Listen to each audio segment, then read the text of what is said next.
Alors pourquoi ça marche? Ça, c'est la question la plus difficile. D'abord, je crois qu'il y a le cadre de référence qui est posé par le médiateur, qui explique le côté confidentiel. Donc on peut se dire des choses qui resteront dans l'espace de médiation, ce qui est différent du procès où les pièces sont publiques. Ensuite, il y a la liberté. Les parties sont libres de partir de la médiation à n'importe quel moment. Ça, c'est fondamental puisque c'est donc une décision intrinsèque et pas une décision extrinsèque, c'est-à-dire qui est imposée. Ils sont là librement. L'autre point, c'est l'expression des émotions. Un des mécanismes psychologiques importants qui est mis en place dans une médiation repose sur le présupposé qu'une émotion est un véhicule d'un besoin. Une émotion signifie quelque chose, c'est un message. Euh, le message, alors si l'émotion est négative, comme par exemple la peur ou la colère, c'est un besoin qui est menacé. Si en revanche une émotion positive, elle est le signe d'un besoin qui est satisfait.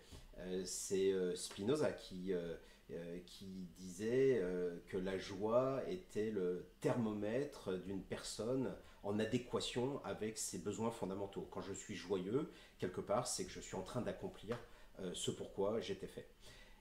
Mais dans la médiation, malheureusement, c'est plutôt des émotions négatives et on part du principe qu'une émotion signifie quelque chose. Elle signifie un besoin.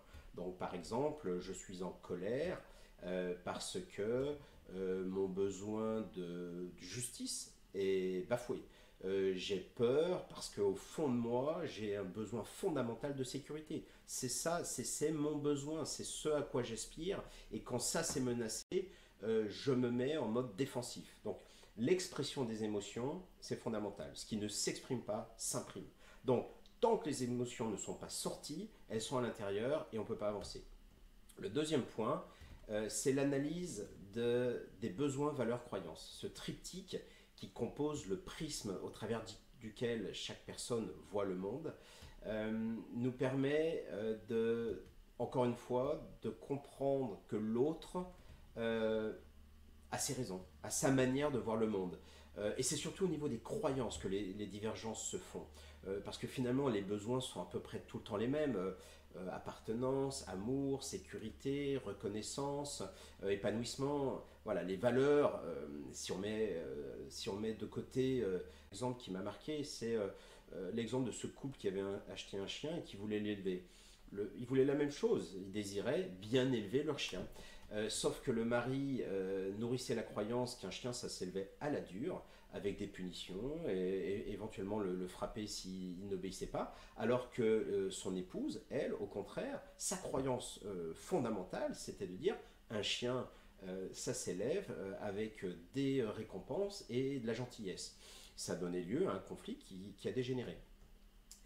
Donc voilà, l'analyse des besoins, valeurs, croyances, c'est fondamental. Le dernier point, c'est passer de la position à l'intérêt. C'est-à-dire, voilà, ma position, je n'en démords pas, mais finalement, ce qui est important pour moi, c'est mon intérêt. Et ça va de pair avec une autre idée qui est dissocier la personne du problème. Il y a une phrase qu'on utilise souvent en médiation qui est de passer de qu'est-ce que vous avez à lui répondre à qu'est-ce que vous avez à répondre à ça. Et là, on passe de l'autre est le problème, l'autre, autrui est le problème, je le hais, mais finalement, autrui n'est pas le problème. Qu'est-ce que vous avez à répondre à ça? Donc, dissocier la personne du problème. Et le dernier point, c'est comprendre que le réel et le ressenti sont différents et que c'est le réel qui l'importe.